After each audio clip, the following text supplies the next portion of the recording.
The Warning by W.A. Blinko. As Nanos left the port, he couldn't shake the question. Why had his mentor resurfaced after all this time? The ship hummed beneath his fingers as he plotted a course. Oblar was where it all began, but something felt off. The scanner showed nothing. Just to be sure he wasn't being followed, though, Nanos flicked through every setting and frequency. Ah, there you are. A lone, faint ping appeared on the screen. Easy to miss, but definitely there. Nanos monitored the other ship. Flying as he normally would, to avoid drawing suspicion, he considered his options. Nanos made his final checks before engaging in hyperdrive. Suddenly a warning flashed across the console. He glanced at the comms. Something was wrong.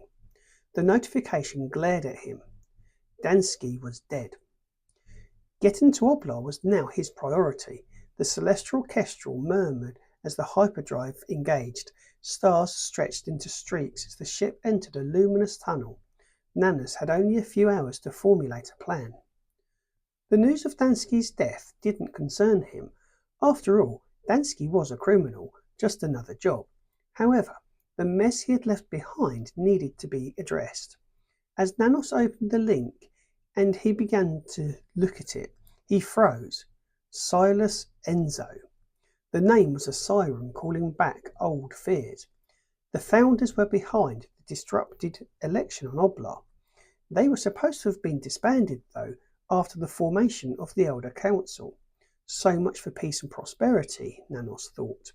He continued to read, and then froze once more. Dansksi had just been a puppet to lure him out of the shadows. But why were the founders interested in him? Nanos checked the scanners once more. He was still being followed. His mind raced. What was really going on? He began to see the election on Oblar from Silas's perspective. But what did he have that Silas wanted? A shudder ran through him. He was not the target. His contact on Oblar was.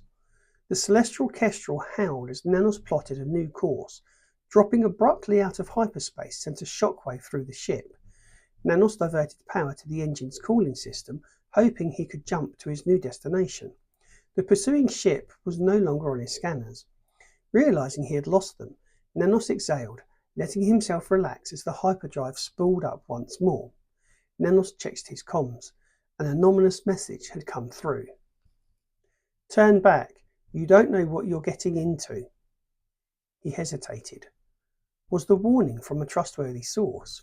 His gut told him to press on. His contact on Oblar needed protection from the founders.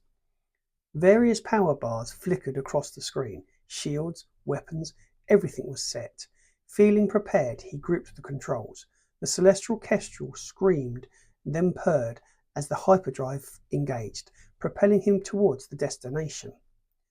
The screen cleared. Nanos stared at the two discs before him, one green and full of life, the other grey and red, but he didn't have time to waste. The celestial kestrel banked hard to the right, pulling away from Oblar. Luminous streaks flashed across his screen, and the radar wailed a relentless, high-pitched scream begging for attention. He had seconds to react. His cannons powered up. This is the celestial kestrel. Stand down. But the onslaught continued. Just as he had suspected, banking left and pulling back hard, his pursuer came into view. A small fighter, half the size of the celestial kestrel, twisting and turning, slipping just out of sight. Nanos exhaled sharply. Relying on instinct, he had to predict its next move. Nanos brought his ship round. He knew this was a distraction. Lining up the shot, he fired. Luminous beams of destruction shattered the small fighter into dust. As predicted, two more ships approached. The scanners flickered. They were from a bygone era. Despite their age, though, the founders' ships would still be dangerous. The celestial kestrel began its dance with the other ships, weaving in and out, jostling for position. Slipping between the founders' vessels, Nanos fired the cannons, but their ships were just as nimble. The lasers barely missed as they evaded his shots with ease. Suddenly Nanos was thrown against the console. The kestrel had taken a hit. Cursing under his breath, he twisted the controls with one hand and diverted power settings with the other. The ship groaned under the pressure. More luminous bolts flashed. Slowly the Kestrel began to lose power. Then the attack stopped.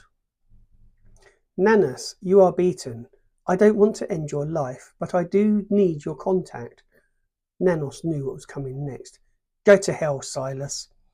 Just as stubborn as I remember, Nanos. This is pointless. Nanos remained silent. Very well, I can see you have made your choice. Nanos glanced round his ship, expecting it to be the last moment of his life. He could hear explosions. Disorientated, he checked the scanner. 3 Scorpion-class fighters had entered the arena. Gripping the controls for one last dance, Nanos spun the Kestrel round in defiance. He watched as the 3 Scorpion fighters attacked the Founder's ships. For the first time, Nanos held back, using the reprieve to make quick repairs to his own ship. Reduced to basic functions and projectile weapons, Nanos waited, ready to make his move. Nanos, are you still there? Anton? Nanos, thank goodness. I'll escort you to Oblar. With the Founder's ships locked in combat, Nanos followed Anton to Oblar, but he quickly realized that they weren't heading to the main port. Anton led the way to a small garrison, far from the main population. Lyra's words echoed in his mind.